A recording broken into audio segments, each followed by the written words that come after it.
kind of have a mess here because I've been painting and I've done a lot of painting. I've done this one and I've done this one. Now I'm not finished with either one of them, but I'm on a deadline to finish one of them by the 18th. So I need to get on it, get busy. What I'm going to do today is I'm going to clean the paint. I know I have some red. I don't know. I shouldn't call it red. I should call it Alizarin Crimson. But what I'm going to do is I'm going to clean the paint off and reset this so I can start working on this canvas again, and I hope to get to the other one as well. But here we go. And remember, this it's a basic scraper, and this is how this is just a 1/4 inch piece of glass. You can find them at a glass shop, you can find them at yard sales. And I'm going to scrape off this. And you want to do this before it gets too dry, so you don't have the mess that I have on the other side of this. As you can see, there's glass on the bottom here. And I want to get rid of that before I have the same mess on this one and it becomes unusable. And I don't want to do that because I don't want to waste it. And see, it's starting to come off really easily. So I still have paint there. So I'm going to stop on that side and clear this away.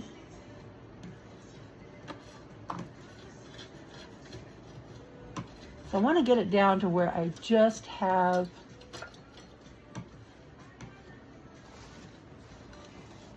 I dump this in the trash can because I have a lot of it over here that I need to get cleared off. So I'm going to just clear real quickly, get it all cleared off so that I can, and you're never going to use, well, I won't say never, but it's going to take a lot. You're going to have to be painting all day to use all of the paint. And I understand that I'm going to have probably 10 to 20% of my paint that I just don't use at all. And I'm over into the French Ultramarine blue, and I think most of this is, yeah, some of that is drying. So I'm just going to remove most of that and leave just the Alizarin Crimson and some of these oranges. So I've cleared my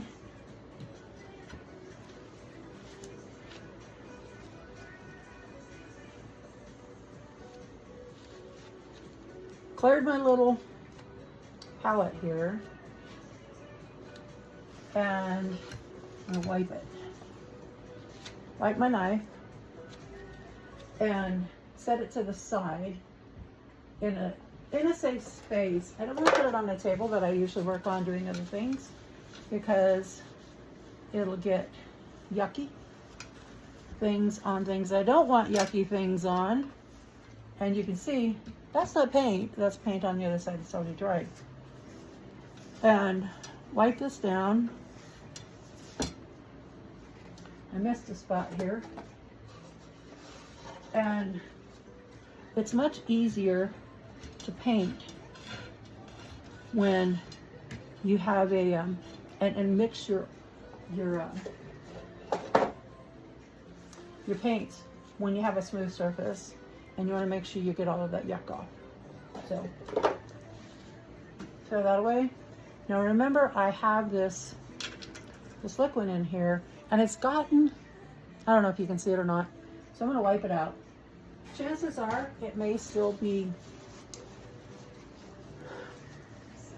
liquid, if that's the term I really want, but it started to get yucky and dirty. So I'm going to go in here. Yeah, it's still got some liquid to it, but if you see that, it's got a lot of different colors mixed in there, and it's going to affect the way I work. And I don't want that. So I get a clean paper towel, or 2 or 3, whatever it takes to clean this out and get it. If you can hear my music in the background, I always have something going in the background because it calms me down, it makes me happy. I am typically a little bit high strung. I think, I'm not gonna say all artists are because that's not a true statement, but I am. So, okay, that's almost done. You can see there's, I don't have light over here, my light source is over here. So I'm just gonna keep cleaning that out until I'm comfortable that when I put more liquid in there, as you can see, I have gloves on. And the reason I have gloves on is I'm gonna be sewing later today. I sew, I have an Etsy store. I have 2 of them actually.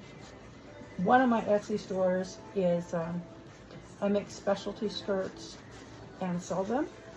And I have orders I need to get working on. And the other one, I sell my artwork on it. And I make funky earrings. This is the second one. It's called dabohosouthwest.etsy.com.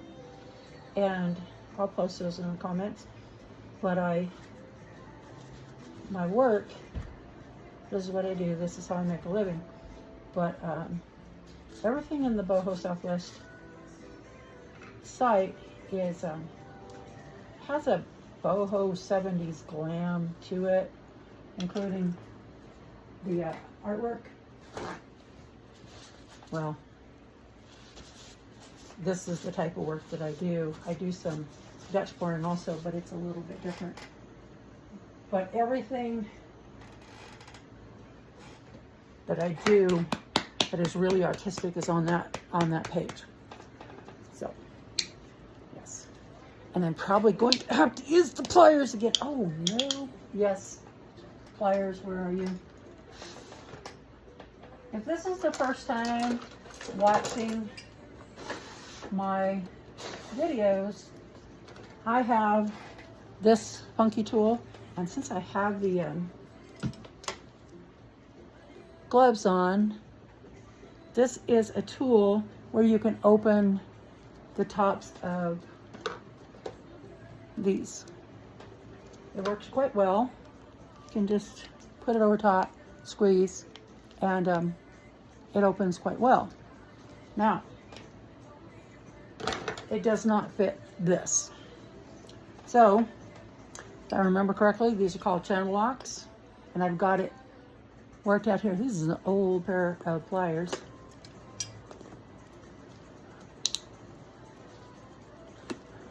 Voila. I have arthritis in both hands and many other places I don't want to talk about. So, this is liquid, and it's not advertised for people we don't want to. So I'm going to turn it. This is liquid. Trust me on that. It's brown, but it comes out clear when you mix it with your paint. And